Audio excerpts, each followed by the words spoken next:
Hey y'all, so just got done with today's workout. We got an 8-minute AMRAP. Did I say any words? Just a lot of Texas gibberish there. Anyway, we have an 8-minute AMRAP. The reps each round go 3, 6, 9, go up by 3 till you run out of time in the 8 minutes. We have 3 cleans as any style: squat clean, power clean, muscle clean. I think the smartest way to do this one is power cleans.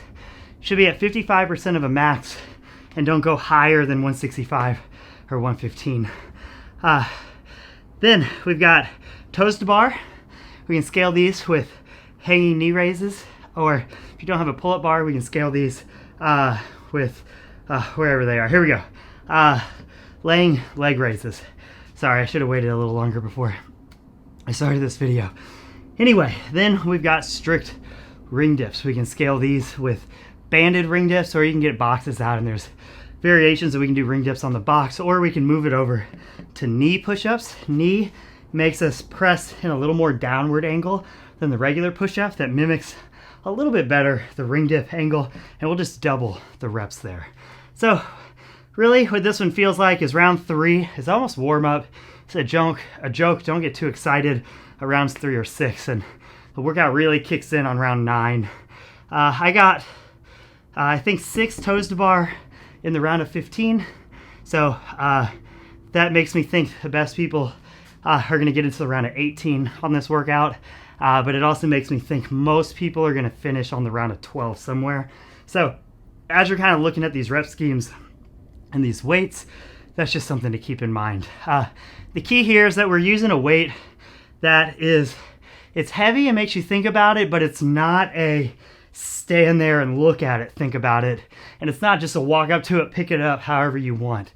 It's right in that medium range. 55% is pretty heavy for a WOD, but it should completely be a weight where the weight isn't your limiting factor. Your limiting factor is the anaerobic effect that weight has on you, and just like your willingness to pick it up.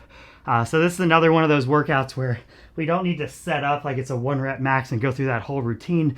We also can't be a monster, round our back, get down there. We just have to be good. What I like to do is I think about setting up top. I just kind of squat my way down to it, or sometimes I just leave the hips high, do almost like a stiff-legged deadlift, and then pull on that bar to get me set up. But what I'm looking for is making sure I get set up on every rep, but also making sure that it's quick. With heavy cleans and tired cleans, I tend to, my feet start going wider and wider and wider. What helps me there is I just think of squat clean, squat clean, squat clean. Helps me get into that more quad dominant squat stance, so I don't just rely on splitting my legs sideways. If I need to get lower, I can get just that much lower by squatting a hair more. So even though I'm not going to squat, it's a partial squat, and that helps me keep my technique better. So every time I notice my feet going, just kept telling myself squat clean, where you don't squat all the way. That usually helps. Toes to bar, just sweaty. So grip was kind of the hardest part. I think if you're linking these cleans together, I went singles just because of that weight. But if you're linking them together, probably linking them in sets of 3 is going to be the way to go.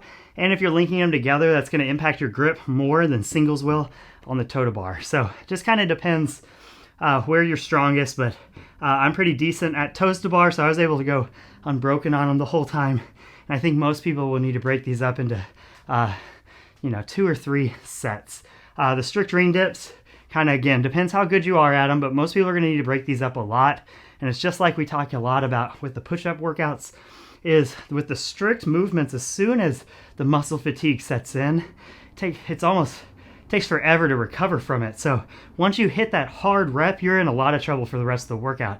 So you have to stay away from those hard reps. So I think I went 3 and 6, and on the round of 6, I was already like 6 was too many. My plan was to go 3, 6, 5, 4, but after the round of 6, I was like, that's not going to work. So I went 3, 3, 3 on the 9, and it was actually way harder than I thought it would be.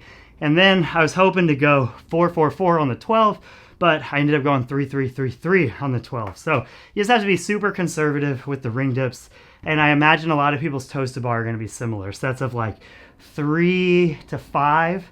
For most people, unless you're really good at it, 3 to 5 is going to be a good rep scheme. So you might want to go 3, 3 and 3, and then try and go 5 and 4 there on the 9.